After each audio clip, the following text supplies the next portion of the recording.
तो hello guys, कैसे हैं आप लोग। मेरे चैनल डीएक्सटी ओटाकू पे आपका स्वागत है। तो इस एपिसोड में इसे कहता है तो फाइनली टेस्ट का दिन आ गया है।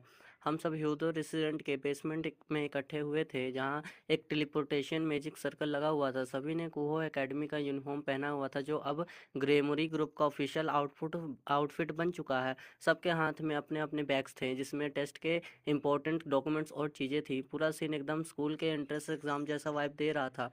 टेस्ट देने जाने वाले थे मैं, किबा, अकेनो-सान और मेरी मैनेजर रावेल। रियास और अज़ाज़िल सेंसे और बाकी की सब क्लब के मेंबर्स भी अंडरवर्ल्ड जा रहे थे, लेकिन वो लोग हमसे अलग एक होटल में रुकेंगे, स्टेडियम के पास ही। अब बात आती है ट्रैवल की। हम लोगों को सीधा मैजिक सर्कल के थ्रू स्टेडियम में टेलीपोर्ट किया जा रहा था। तो इस पहले फेस में सिर्फ टेस्ट देने वाले ही जा रहे थे, और उनके बाद रियास और बाकी सब लोग होटल में टेलीपोर्ट होंगे। तो मैंने पहले सोचा था कि हमें पहले ग्रेमोरी टेरिटरी ले जाया जाएगा, फिर वहाँ से कार या किसी नॉर्मल मेथड से स्टेडियम ले जाया जाएगा, लेकिन भाई ऐसा कुछ भी नहीं हुआ। इस बार हमें डायरेक्ट ही स्टेडियम में टेलीपोर्ट किया जा रहा है, और रीज़न भी काफ़ी इंटरेस्टिंग है। वेल, एक तो हम लोग वैसे ही काफ़ी पॉपुलर हो चुके हैं, लेकिन असली बात यह है कि रियास और मेरी रिलेशनशिप अब अंडरवर्ल्ड में स्पॉटलाइट में आ चुकी है। हाँ भाई, मैं ही तो था जिसने रेटिंग गेम के दौरान रियाज को प्रपोज कर दिया था, और उसके तुरंत बाद मीडिया वालों ने आर्टिकल छापना शुरू कर दिया। फ्रंट पेज हेडलाइंस बन गई हमारी लव स्टोरी की। इसलिए अब हमें क्राउडेड जगह पे जाना अवॉइड करना पड़ता है, वरना पापराजी पीछे नहीं छोड़ती। वर्ल्ड वाइड अंडरवर्ल्ड में अब हम दोनों काफ़ी टॉक ऑफ द टाउन बन चुके हैं। Serious relationship between master and servant. हाँ भाई, ये लाइन अंडरवर्ल्ड में लिटरली ब्रेकिंग न्यूज़ बन चुकी है। जैसे जैसे जैसे लोगों को रियास और ईसे के रिश्ते का पता चला, पूरे अंडरवर्ल्ड लिटरली चौंक गया। नॉर्मल सिविलियन से लेके अरिस्टोक्राट्स तक सब लोग बस इसी गॉसिप में लगे हुए हैं। और फिर मीडिया वाले बोल रहे हैं जैसे कि आप लोग बाहर निकलोगे कैमरा और माइक लेके, मीडिया तुम पर टूट पड़ेगी। और सोचो जरा, रियाज क्या है, ग्रेमोरी की प्रिंसेस, एक प्योर ब्लड डेविल, माओ की छोटी बहन, और इसे क्या है, उसका सर्वेंट सेक्यूरिटी, और सबसे इम्पोर्टेंट उपाय ड्रैगन। तो सोचो भाई, जब एक प्रिंसेस और एक boobs loving dragon official couple बन जाएं, तो अंडरवर्ल्ड का रिएक्शन क्या होगा। ये तो लिटरली एक लव स्टोरी बन गई है, जो सोशल स्टेटस तक को तोड़ रही है। एक माओ की बहन और एक सर्वेंट ड्रैगन, और दोनों ही प्यार में। ये बात अरिस्टोक्रेट सोसाइटी के लिए एक शॉकवेव से कम नहीं, और स्पेशली नॉर्मल फैमिली की वुमन तो full full on fan girl mode में है। हाय, कितना रोमांटिक। और पाई ड्रैगन ने तो प्रिंसेस को ही ले लिया, romance that surpasses social status. ये कोई मूवी टाइटल नहीं है भाई, ये अंडरवर्ल्ड के ब्रेकिंग हेडलाइंस हैं। इसे ने जब रियाज को प्रपोज किया रेटिंग गेम के दौरान, पूरी अंडरवर्ल्ड की मीडिया ने तो उस मोमेंट के हेडलाइन बना दिया है। और अब तो सिचुएशन ऐसी है कि मीडिया लोग राइसर रियाज के एक्स फियांसे तक पहुंच गए हैं इंटरव्यू लेने के लिए। रावल भी बोलती है मीडिया उन्हीं समय से इंटरव्यू लेने आ रही है। सोचो, राइजर अभी तक हार्ट ब्रेक से रिकवर नहीं हुआ होगा, और मीडिया उससे पूछ रही होगी, सर आपको कैसा लग रहा है जब रियाज ने कोपाई ड्रैगन को चुना।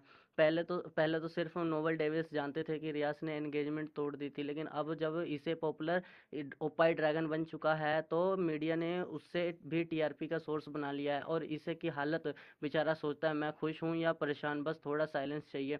उसने तो अभी अभी कन्फेस किया है, रिलेशनशिप की शुरुआत हुई है, और अभी से मीडिया में शादी तक की हेडलाइंस चल रही हैं। मेरे कन्फेशन के बाद भी मैं रियाज के साथ एक भी डेट पे नहीं जा पाया। मैं सोच रहा था उससे डेट पे ले जाने के लिए, लेकिन क्या कुछ कर ही नहीं पाया। कभी टेस्ट की वजह से, कभी कोने चांद की कंडीशन की वजह से, और कभी ऑफिस के हमारे घर पे आ जाने की वजह से। मैं आसपास देखता हूँ, लेकिन मुझे गैस पर कहीं नज़र नहीं आता। अरे गैस पर हमें बाय कहने नहीं आया, सेंसे जवाब देते हैं। वो तो हमसे काफ़ी पहले ही ट्रांसपोर्ट हो चुका है, वो अंडरवर्ल्ड में ग्रीगोरी के रिसर्च इंस्टीट्यूट चला गया है अकेले। मैं हैरान हो गया, क्योंकि ये तो मैंने सोचा भी नहीं था। सेंसे सिर्फ सिर हिला के हाँ बोलते हैं। बाइल के मैच के दौरान बाइल के मैच के तुरंत बाद वो रोते हुए मेरे पास आया था। मैं भी स्ट्रांग बनना चाहता हूँ सेम्पाई और सबके जैसे, मुझे बस बचाया जाना नहीं है। मैं ग्रेमोरी टीम का एक लड़का हूँ, और मुझे अपना बेकार सा रूप और नहीं दिखाना। उसने सेंसे से ऐसे घुटनों पे गिर के कहा था। तो ऐसा कुछ हुआ था उसके साथ। वो पहले एक हिकिकोमोरी जो घर से बाहर नहीं निकलता और डरपोक था, लेकिन उस सब के बाद भी उसने ग्रिगोरी के गेट पे जाके नॉक किया। तो ये किसी कमज़ोर इरादे का काम नहीं है। शायद इस वक्त वो रिसर्चर्स के गाइडेंस में अपने सेक्रेट गियर का सामना कर रहा होगा। तो ये बात थी, उसने दिल से स्ट्रांग बनना चाहा, इसलिए नॉर्मल ट्रेनिंग के अलावा अब वो अपने सेक्रेट गियर को भी डीपली समझने और फेस करने की कोशिश कर रहा है। शायद उसका डेवलपमेंट रुक गया था, इसलिए उसने फॉलन एंजल्स का रिसर्च इंस्टीट्यूट का रुख लिया। बिल्कुल ये रहा, ये रुख लिया। हाँ, वो भी एक मर्द ही तो है। गैस्पर कुछ नया हासिल करके वापस आना। गैस्पर तो इतना इम्पोर्टेंट है कि इम्पोर्टेंट है ही, लेकिन ये लोग क्या करने वाले हैं? मैं ऑफिस और कुरोका की तरफ देखता हूँ। मुझे तो ये बताओ, ऑफिस, कुरोका और लेफे क्या करेंगे? मैं सेंसे से पूछता हूँ। वो सब हमारे साथ होटल जा रहे हैं। अगर वो तुम्हारे साथ स्टेडियम तक चले गए तो दिक्कत हो सकती है। हाँ, ये तो ऑब्वियस है, लेकिन क्या उनका होटल जाना सेफ है? वैसे भी तुम्हारा टेस्ट खत्म होने के बाद मैं ऑफिस को सार्जिक्स के घर ले जाने का प्लान बना रहा हूँ। ये एक अच्छा मौका है। ऑफिस ने भी मना नहीं किया, बस इतना बोला है कि अगर तुम भी जाओगे तो वो भी चलेगी, इसलिए टेस्ट के बाद तुम सबको भी सार्जिक्स के घर जाना होगा। तो सेंसे पहले से ही पूरा प्लान रेडी करके बैठे थे। मैं समझ गया। मुझे नहीं पता मैं क्या कर रख सकता हूँ, लेकिन ऑफिस को सार्वजनिक समा के सामने ले जाना एक बड़े मतलब की बात है ना? हाँ, अगर हो सके तो मैं चाहता हूँ कि ये सब सही डायरेक्शन में जाए। एवं थोड़ा सा भी जो निगोशिएशन पहले से इम्पॉसिबल लगती थी, वो अब पॉसिबल हो सकती है। यही एक बड़ा कदम है। मुझे ये नहीं पता ऑफिस के दिमाग में क्या चल रहा है, लेकिन उसकी वजह से हो सकता है कि ये फाइट आगे कंटिन्यू होने से बच जाए। अगर सब कुछ ठीक से हो गया तो एनिमी ऑर्गेनाइजेशन खुद ही टूट सकती है, और अगर ऐसा कुछ हुआ तो हम उन्हें एक एक करके आसानी से क्रश कर सकते हैं। और अगर हम उन्होंने ऑफिस के स्नैक की पावर खो दी तो उन्हें हराना हमारे सोचने से भी पहले ही पॉसिबल हो सकता है। मैं तो वाली का भी शुक्रिया करना चाहता हूँ जिसने ये आइडिया दिया था। वाली, ऑफिस को सेंसे के हवाले करने वाला बंदा वही था। उसने भी अपने हिसाब से सोचा होगा, तभी तो उसने ऑफिस को हमारे पास छोड़ा। सेंसे ने थोड़ा सीरियसली कहकर जवाब दिया। शायद वो ऑफिस को किसी खतरे से छुपाना चाहता था। खतरा? क्या कोई ऑफिस को निशाना बना रहा है? वैसे वैसे वो तो टेररिस्ट की पोस है, तो ये होना भी नॉर्मल है। हर एक फैक्शन ये सोच रहा है कि अगर ऑफिस को हरा दिया तो पूरा ऑर्गेनाइजेशन टूट जाएगा, इसलिए सब उसी पे टारगेट कर रहे हैं। लेकिन कोई उस पर हाथ नहीं डाल पा रहा, क्योंकि वो एक अल्टीमेट बीइंग है। लेकिन वाली ने ऑफिस को छुपाने की कोशिश की उस खतरे से। सेंसे को शायद पता है वो क्या है, लेकिन मुझे तो कुछ समझ ही नहीं आ रहा। खैर, यहाँ बैठ के सोचने का क्या ही फ़ायदा? कोई फ़ायदा नहीं। अभी तो बस टेस्ट पास करने पर ध्यान देना है। सबने मेरी पढ़ाई की टाइम मेरी हेल्प की है, तो अगर मैं कोई रिजल्ट नहीं दिखाया तो उनसे आंखों में आंखें डाल के कैसे बात करूंगा? और टेस्ट के बाद स्कूल के एग्ज़ाम भी तो बचे हैं।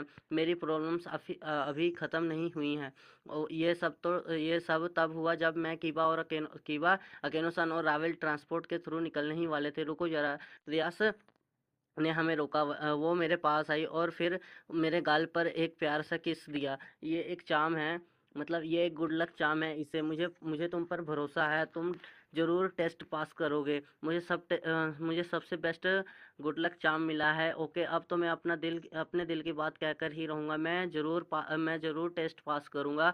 जब मैं पास हो जाऊँ तब क्या तुम मेरे साथ एक डेट पर चलोगी? कह दिया मैंने, फाइनली कह दिया। मैं खुद से उससे डेट के लिए पूछ पाया। रियास एक पल के लिए शौक सी हो गई, लेकिन उसके बाद उसके चेहरे पर एक बहुत प्यारी सी स्माइल, खुशी वाली स्माइल थी। चलेंगे, इट्स प्रॉमिस। मैं इंतज़ार करूंगी। यस, मैंने रियाज के साथ एक डेट पे जाने का प्रॉमिस कर लिया। रियाज के साथ डेट, भाई ये तो बेस्ट है। अब बस टेस्ट पास करना बचा है। मैं अपनी जान तक डाल दूंगा इस टेस्ट के लिए, डेट क्योंकि डेट दाव पर लगी हुई है भाई।